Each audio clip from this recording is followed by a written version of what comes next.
3 రోజుల పర్యటనలో భాగంగా అమెరికా వెళ్లిన ప్రధాని మోదీ ఆ దేశ ఉపాధ్యక్షురాలు కమలా హారిస్తో భేటీ అయ్యారు.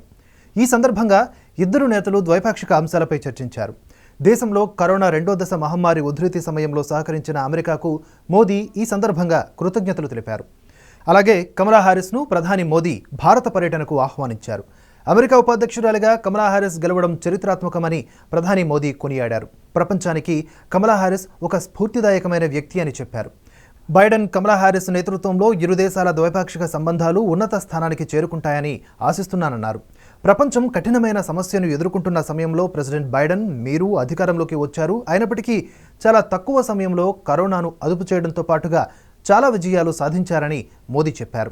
అమెరికాకు భారత్ చాలా ముఖ్యమైన భాగస్వామి అని అమెరికా ఉపాధ్యక్షురాలు కమలా హారిస్ అన్నారు. కరోనా ప్రారంభంలో టీకాలకు భారత్ వనరుగా ఉందని చెప్పారు. కరోనా ఉధృతిలో భారత్కు సహకరించినందుకు గర్వంగా ఉందని ఆమె పేర్కొన్నారు. భారత్లో రోజుకు 1 కోటి మందికి టీకా వేయడం గొప్ప విషయమని చెప్పారు. విదేశాలకు మళ్లీ టీకాలు ఎగుమతి చేయాలనే సంకల్పం భారత్ తీసుకోవడంతో ఇది చాలా సంతోషకరమైన విషయమని ఆమె వెల్లడించారు. ప్రపంచంలో ప్రజాస్వామ్య వ్యవస్థలు ప్రమాదంలో ఉన్నాయి. ప్రజల కోసం ప్రజాస్వామ్యాన్ని పరిరక్షించాల్సిన బాధ్యత భారత్, అమెరికాలపైన ఉందని హారిస్ చెప్పారు. ఇదిలా ఉంటే ఇద్దరి మధ్య ఉగ్రవాదం అంశంపైన కూడా చర్చ జరిగినట్లు తెలుస్తోంది. కమలా హారిస్ నేరుగా పాకిస్తాన్ పేరునే ప్రస్తావించినట్లుగా విదేశాంగ శాఖ కార్యదర్శి హర్షవర్ధన్ శ్రింగ్లా వెల్లడించారు. ఉగ్రవాదం అంశం చర్చకు వచ్చినప్పుడు ఇందులో పాకిస్తాన్ పాత్రపై ఏమైనా చర్చ జరిగిందా అని మీడియా ప్రశ్నించినప్పుడు ఆ అంశం చర్చకు రాగానే కమలా హారిస్ నేరుగా పాకిస్తాన్ పేరునే ప్రస్తావించినట్లుగా ఆయన చెప్పారు. పాకిస్తాన్లో ఉగ్రవాద సంస్థలు ఉన్నాయని ఆమె అన్నట్లుగా హర్షవర్ధన్ తెలిపారు. ఈ ఉగ్రవాద గ్రూపులు అమెరికా, భారత్ భద్రతకు ముప్పు కలిగించకుండా చర్యలు తీసుకోవాలని పాకిస్తాన్కు కమలా హారిస్ సూచించినట్లుగా చెప్పారు.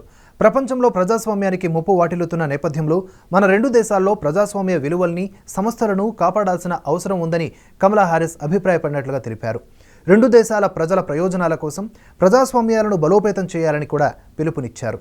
ఇక మోదీ అమెరికాకు ఒక విషయం స్పష్టం చేశారు.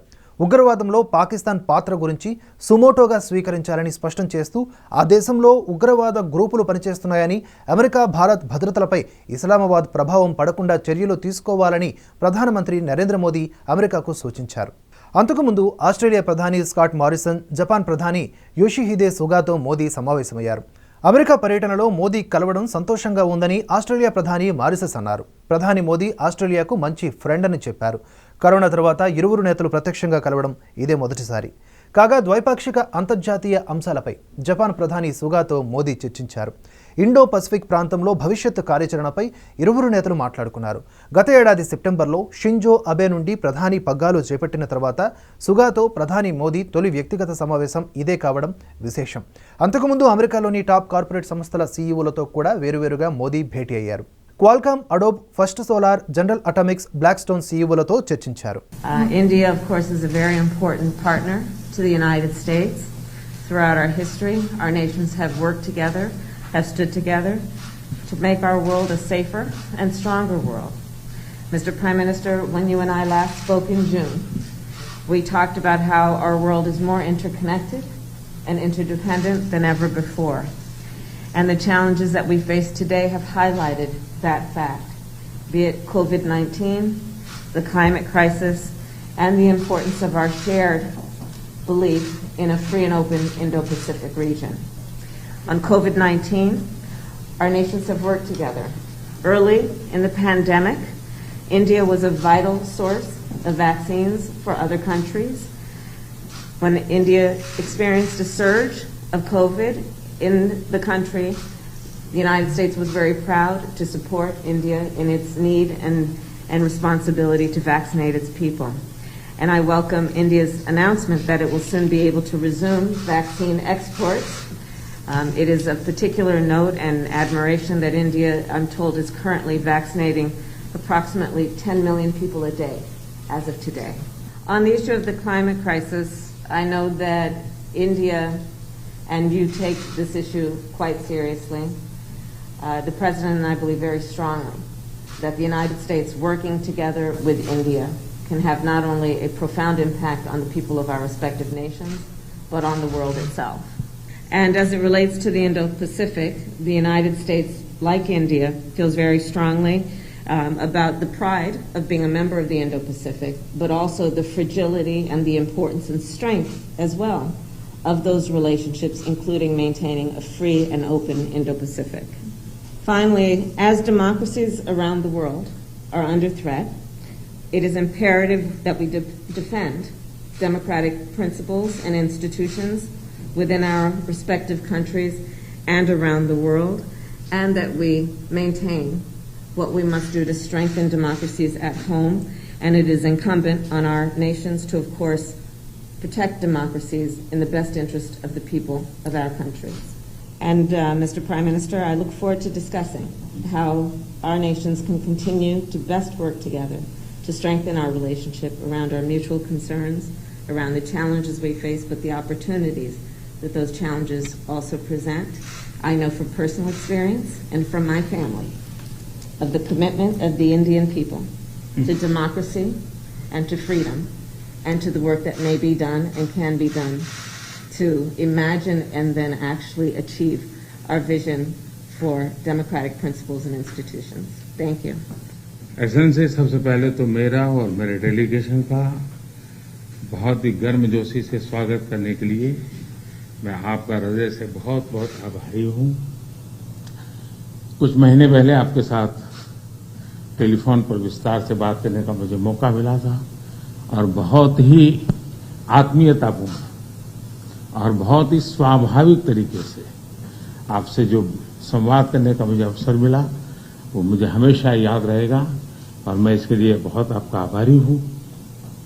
और वो समय था जब भारत कोविड की दूसरी लहर से बहुत ही पीड़ित था, बड़ा संकट था कि उस समय जिस प्रकार से आत्मीयता से आपने भारत की चिंता की, जो शब्द व्यक्त किए और जो सहायता के लिए हाथ बढ़ाया, इसके लिए मैं फिर एक बार हृदय से आपका आभार व्यक्त करता हूं। आपने एक सच्चे मित्र की तरह बहुत ही संवेदना भरा और सहयोग का संदेश दिया था।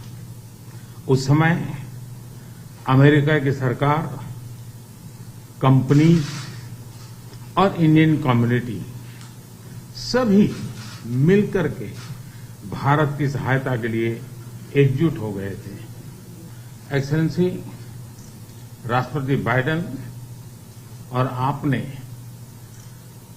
अत्यंत चुनौतीपूर्ण माहौल में अमेरिका का नेतृत्व संभाला और बहुत ही कम समय में कई उपलब्धियां हासिल की हैं।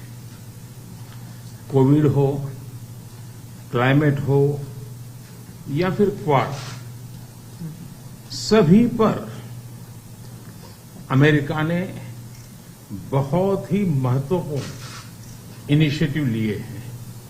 विश्व की सबसे बड़ी और सबसे पुरानी डेमोक्रेसीज के रूप में भारत और अमेरिका नेचुरल पार्टनर है। हमारे मूल्यों में समानता है, हमारे जियोपॉलिटिकल हितों में समानता है और हमारा तालमेल और सहयोग भी निरंतर बढ़ता जा रहा है। सप्लाई चेन की मजबूती, नवीनतम टेक्नोलॉजी और अंतरिक्ष जैसे क्षेत्रों में आपकी विशेष रुचि है। ये क्षेत्र मेरे लिए भी विशेष प्रायोरिटी के हैं। इन क्षेत्रों में हमारे बीच सहयोग बहुत ही महत्वपूर्ण है। आप भारत और अमेरिका के मजबूत और vibrant people to people ties से तो भली भांति परिचित है ही है।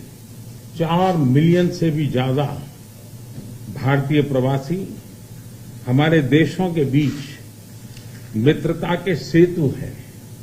अमेरिका और भारत की अर्थव्यवस्था और सोसाइटीज में इनका योगदान बहुत ही प्रशंसनीय है। एक्सेलेंसी, आपका उपराष्ट्रपति के नाते चुने जाना अपने आप में एक बहुत ही महत्वपूर्ण घटना है, ऐतिहासिक घटना है और आप पूरे विश्व के में बहुत से लोगों के लिए प्रेरणा स्रोत है।